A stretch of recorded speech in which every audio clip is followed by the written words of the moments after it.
Hi all, welcome back to another episode of The Bible. Wait, what? Oh, don't ask me to get to the high I'm pitch. going to I ask you can't. for tomorrow's episode, Phil. Yeah, no, sorry. I What haven't did got you my- say to me beforehand? I haven't got my tied You undies haven't got on. your tied undies on. Well, I'm sitting down with Phil Wearden for the first of this week's episode. We're going to be doing 2 Samuel chapter 6 through to 10 this week on the podcast over the next few days. So welcome, Phil. It's good to have you back. We did Revelation. Have we done anything since Revelation? No, we No, haven't. we did. We sort of opened up the year and did a bit of stuff, and Yeah. we had our Israel-Gaza conversation, Yes. Still ongoing. which is still going. Little Yeah. did we know when we recorded that it'd still be up. That's back in March or something. February, and we're recording this at the end of August, but this is probably going to come out. This is going to come out in a month or so in September, sometime, something like that. So, still going. Yeah. Unfortunately. Yeah, we might have to revisit that at some point as well. That conversation. Yeah. All right, we're going to do 2 Samuel chapter 6 in this episode. So, over to you. Take us away. Yeah. Confuse us. Confound us. Blow our minds with your wisdom, Phil. No, hopefully blow your minds with what the Bible says. Come on, that'll work. So just to probably say recap, because the chapter in my Bible says the ark brought to Jerusalem, but it's like, well, what was the context Yes, with good. that? Give us some context. So before that, David becomes the king of all Israel. So he's actually become king of Judah and Israel. So Saul and Jonathan, unfortunately, they died and were buried.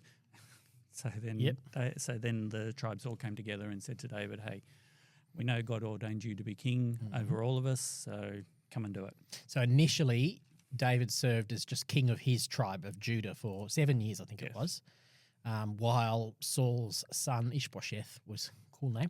Ishbosheth was ruling over the rest of the nation of Israel. Yeah. And then Ishbosheth was killed, and then they came. Yeah. Yep. Cool. Just before this is when David also captured Jerusalem. Yes, he did. And he turns that into his palace in the center of his kingdom. Yes, that's right. And it was actually not in Jewish territory. It wasn't in Judah's territory. No. It was. Did you know that? It's actually Yes, Benjamin's territory. I was going to say Bethlehem's territory, which isn't the right place. Almost. but No, so Benjamin's, yeah. Judah's territory actually ends at the foothills of Mount Zion.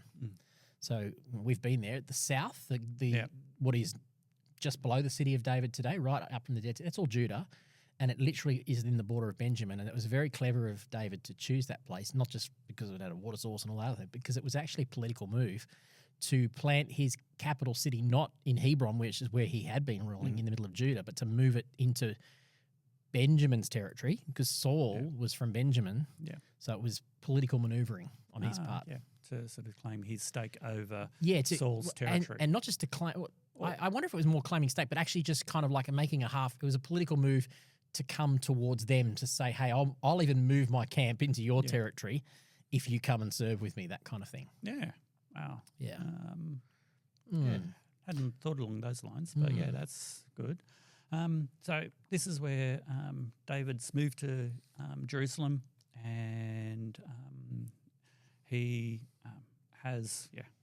marries more people, more wives, has many sons and daughters, but then he goes, okay, I'm in a beautiful house, cedar palace, but God's temple is rack and ruin somewhere else. Yes, so it's in a tent. Yep.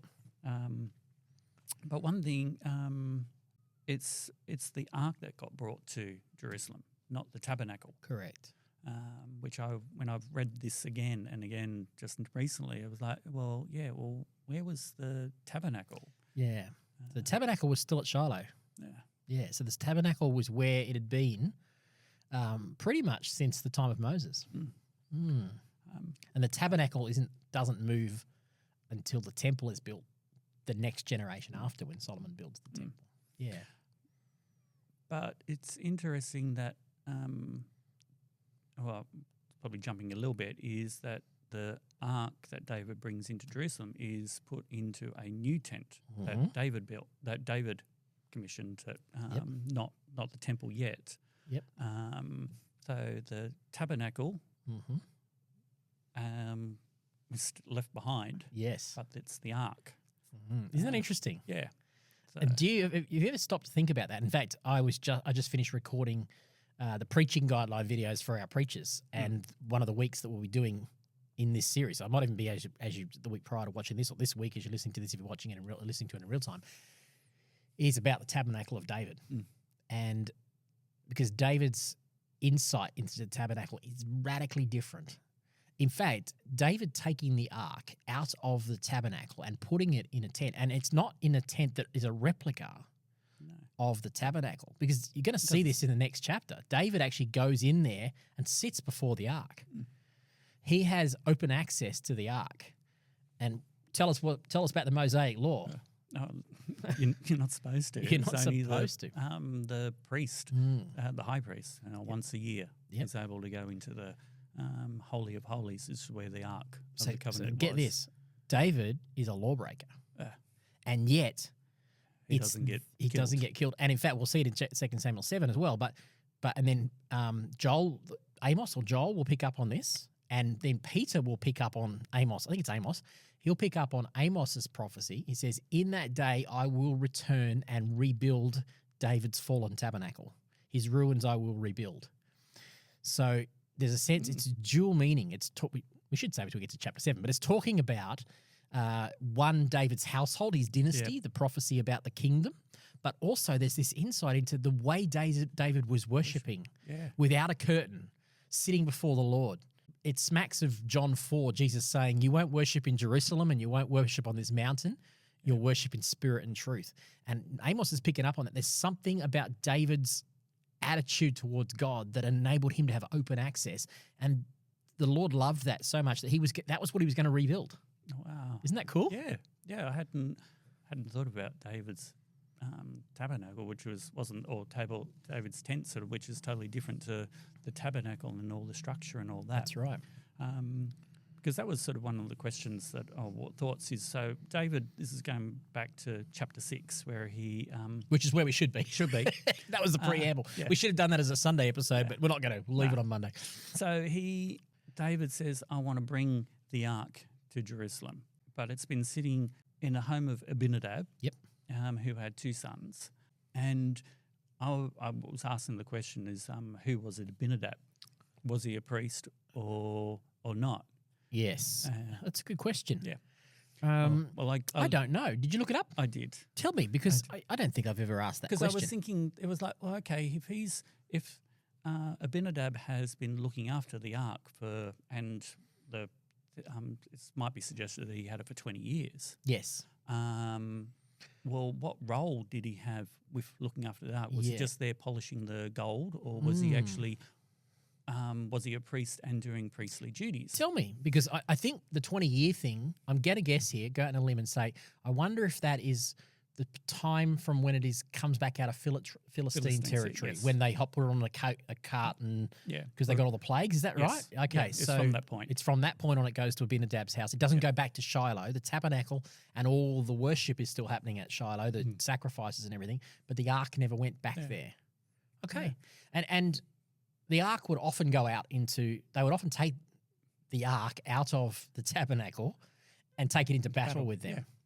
Which is what all the kings did. All the kings took their idols into battle. I don't think that was Lord's intention, but that's kind of what they were doing. Yeah. Okay, so tell us about Abinadab then. Well, the research that or ChatGPT said that he was doesn't say he was a priest. Says he was possibly a steward. Okay. Of it. Yep. And so he wasn't. Whether he's just polishing the gold, I don't know, but. Would be a significant caretaker's responsibility, yeah? A bit like the doorkeepers to the house, to the Church of the Holy Sepulchre. They take it very seriously. So that was my question was like, okay, well, why wasn't the priest involved? Why when that was the presence of God was on the mercy seat, which is on the Ark of the Covenant. Yeah. And because the priests aren't mentioned in this part. That's a really good question. We know that the priests are continuing to serve at Shiloh in the going through the ritual of sacrificing and washing their hands and making sacrifices. The only thing that presumably is not happening is the day of Yom Kippur, the Day of Atonement, because there's nothing behind the curtain. The ark's not in there. Yes. So why didn't they put the ark in the tabernacle when that was what the Mosaic law says that you were supposed to do? Why was it kept separate? Were they... I suspect there's probably a lot of conjecture out there about that. I think one of the things we do well to recognise is that we have the benefit of hindsight and a Bible. There is syncretism is the term they use for blending religious practices together. Syncretism, synchronizing religious practices. You and I went to Arad and we saw like another temple at Arad, which looks exactly like a mini version of the actual temple in Jerusalem. And there's evidence that they were worshipping Yahweh in that tabernacle. And we see this all the time referred to in the Old Testament. It says when the new king came to power, it says they might have abolished everything. However, the high places were not removed and people still offered sacrifices in those places. This syncretism practice was very much embedded into them. And so I wonder if they just never really saw the importance of putting the ark back where it belonged, where it was supposed to be. Or maybe someone took it thinking, this is God, I'll take God to my house or whatever. Good question to ask God when we get up there. I wouldn't mind digging into a bit more. Maybe some of our listeners can, because I reckon you'll find some insight into their religious practices and why they did that.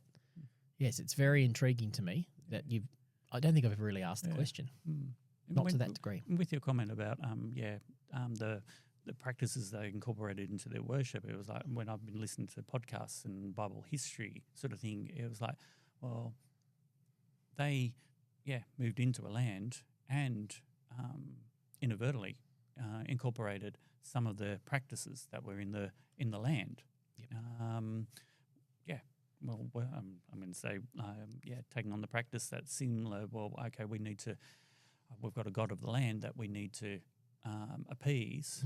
Well, they do the appeasing to God, but they just sort of change the god. They adopt their practice. Instead of worshipping that god, they worship Yahweh with those practices.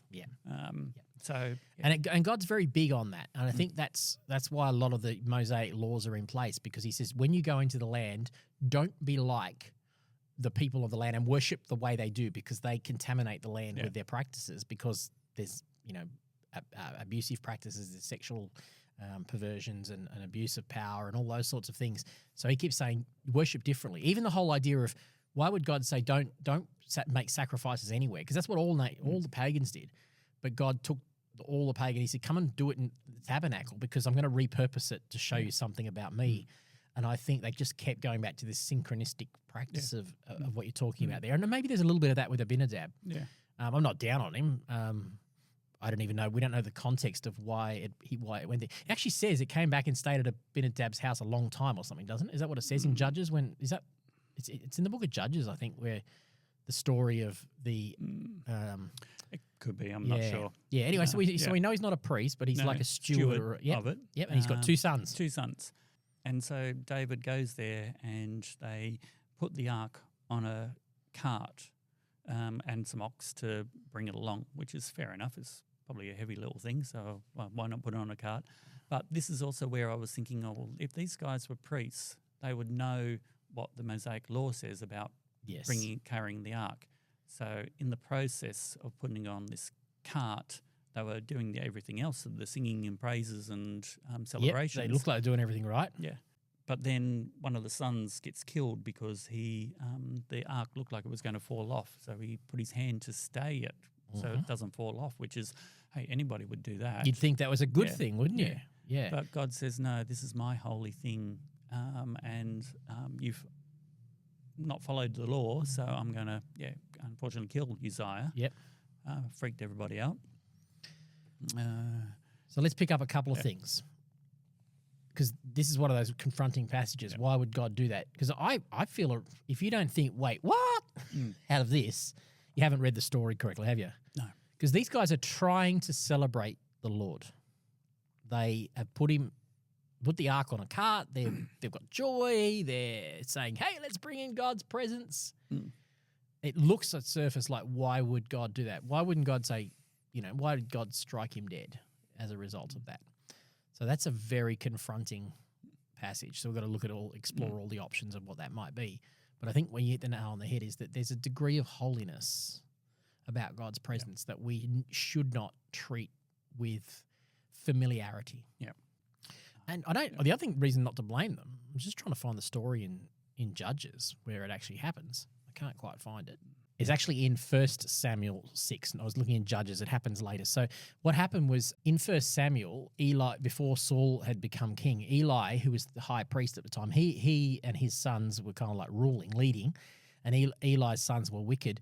And as a result of the judgment for their wickedness, the ark had been captured by the Philistines. This is that whole story. They go into Philistine territory and they put it in the temple of their god Dagon, and Dagon keeps falling over and all that sort of stuff. And then God inflicts them with tumours and boils and rats and mice and you name it. And they think, what are we going to do about this? And someone says, well, let's make a whole lot of gold hemorrhoids. Yes. Send them back. The rats as an offering back to God. Yeah. And they say, let's find out if this is God or not. What we'll do is we'll get we'll get a mother and a baby calf, and we'll hook up a cart to mama calf, and we'll put the ark on the cart and see where it goes. And they go, if it goes back to Jewish territory, if it goes back to Israel's territory, then we'll know it was God that did it, because you're not going to expect a mum's not going to leave their calf behind. Yeah. And the cart goes back, and it goes back to the town of Kiriath Jearim. And when it gets there, all the locals actually have similar to what we're going to see with Uzziah. They look into the ark and they treat the holiness of God with contempt. And then after that, they take it from Kiriath Jearim to Abinadab's house, and it stays there. Yeah. So I guess the point I'm trying to make is when David decides to move the ark to Jerusalem from Abinadab's house, he just doesn't consult the law. He just looks at what happened last time it was moved. Last time it was moved by a bunch of Philistines putting it on an ark. So, hey, it worked last time, let's do it that. Yeah.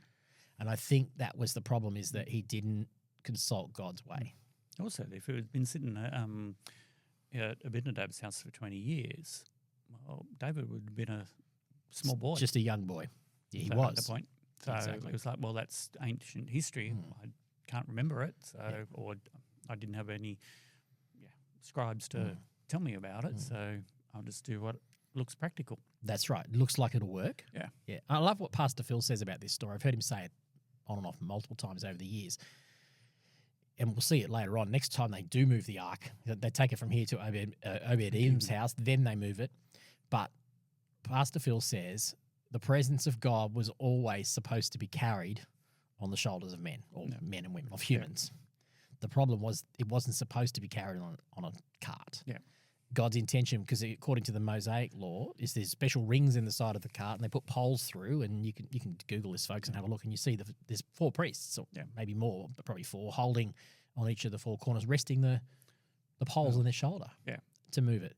And I think that's he's spot on there. That's really significant, that we carry the presence of God. We can't treat the presence of God flippantly. I think that's probably the lesson that we're supposed to extract out of this story. Oh, of course. Uzziah tries to stumble it and he dies, and David gets upset. But it's that God was trying to say, hey, don't treat me with disdain. It's not good for you to treat me that way, to have that kind of level of familiarity or flippancy about your faith. Of course. The presence of God is there, and not to be flippant with it, but because it was like when the house after Uzzah dies, David puts it in the field of Obed-Edom, and for 3 months his crops and everything he's blessed. Is blessed. Yes. So being in the presence of God is a blessing. Yeah. And so if you're following God's ways and obeying what He requires of you, then you will walk in blessings of some sort. I like it. So in one sense, a flippancy brought about judgment. Yeah. But a genuine awe and respect for and honor of God's presence brings about blessing. Yeah. And he has 3 months of blessing, so much so that Dave goes, hey, now it's time, let's bring it in. Yeah, like I want that blessing. I want that blessing for Jerusalem. Yeah. And we may or may not see it, but later on, it'll be of note that Obed-Edom becomes a doorkeeper in the house of the Lord. Okay, it's like after having had God's presence in his life, Yeah. he up and moves to Jerusalem to be with God's presence. It so impacted him that he wanted to be around God. And I find that is such a beautiful, when you see someone who's been powerfully touched by Jesus' presence. It's like the lame man in Acts chapter 4 that gets healed by Peter and John. It just clings to them because he wants to be where Jesus is, you know? Yeah. I think that's so cool. Yeah. I'm just sort of thinking of all of us who have been touched by God. And it's like, well, no, despite what goes on in this lifetime, I'll trust God. Yeah, amen. God, that's for sure. God's God. He's big enough to look after us. Yep. Stay close to him, and he has the answers to yeah. all the questions. Yeah. I might not get the right answer yet, or I'll get the answer when I meet him face to face. But in the meantime, it's like, well, no, God's looking after us, so I'm going to stay. Yep. As the Sister Act, stuck like paper to glue or glue to glue to what is that? Stamp to I know what you mean. Yeah. Everybody, go back and watch Sister Act. Well, watch the stage show, I think too. So and then so after those 3 months, Dave decides, okay, I will bring the ark. Yeah. And he does it right this time. He does. He finds out from the law. He goes, okay, let's put it on the shoulders of the priests. And when I did this is also repeated. Basically, this story is repeated in 1 Chronicle or 2 Chronicles. 2 Chronicles. 2 Chronicles. Say. Maybe 1 1 Chronicles. One Chronicles. One Yep. Chronicles. Yep. And it says that David then got the priests to come and to carry So it doesn't say that here. It says doesn't say okay. it here. It just says he got the men who carried yes, the it ark. does. You're right. Had gone 6 steps. They Yep. They stopped and waited so David could sacrifice an ox and fatten calf. It was a slow journey. It was, by this standard, it was a slow slow journey. and bloody journey. Okay. Listening to a Bible history podcast, it was like, well, where was Obed-Edom's house? Just outside Jerusalem, or was it a distance away? Because it says he was from Gath. What did you keep going? I don't. Well, there was like conflicting stories whether Okay. it was just outside Jerusalem, so it didn't take that long, Right. or as long as what you would think. Okay, it was 6 miles. Well, that's a lot of cows and a lot of sacrifices. Yes. Or was it only a short distance? Okay. So yeah, So it's not sure about that. Okay. No. It says 6 miles somewhere, doesn't it, in the text? Is that right? Because it actually says here that he was from. It says in verse 10, it says they took it to the house of Obed-Edom of Gath, which actually, interestingly enough, makes me wonder if he was a Philistine, because Gath was one of the Philistine towns. I wonder if he was a friend of David's who was a Philistine. I'm not sure, but Gath's quite a way. Yeah. That's down in the Gaza Strip, just north of the Gaza Strip, I think. So that's a fair way from Jerusalem, if that's the case. The question is, where was Abinadab? Like, how far away was which direction was his place? Yes, no idea. I'm just sort of thinking, because if it's north and then you go down to sort of Gaza and then come back up to, it's like pointless to go that distance. Yeah, I'm not sure. But Look, something for people to look into. But the point being that the second time around, they have a revelation for us practically of responding to God's presence with awe and respect. And the end result of that is blessing. Yeah. And thankfulness, which is what these sacrifices are. We just put them in their context. It seems cruel to us, but that's a context of gratitude and thanksgiving, isn't it? Yeah. And also David is at the end of the day, yes, he gives, in this chapter, he gives all the people food, and so he was blessing all the people. He was blessing the people. Probably in today's current climate, with that, a loaf of bread, a cake of dates, and a cake of raisins might be a very expensive gift. Yeah, it's a bit of an economic stimulus package. Yeah, exactly. It's a bit like a bonus Centrelink payment or something. Exactly. Oh. Yeah, he did that for all of Jerusalem, and I mean, he's excited this time around. There's something's changed in this 3 months, because after the Uzzah thing, he was angry. It says David was angry that this had happened. Yes, he called the place Perez Uzzah, which is where he says God's anger has broken out against Uzzah. Yeah. But now, after this blessing, he's going, okay, I get it now. I'm going to honor God. And he brings him into the ark.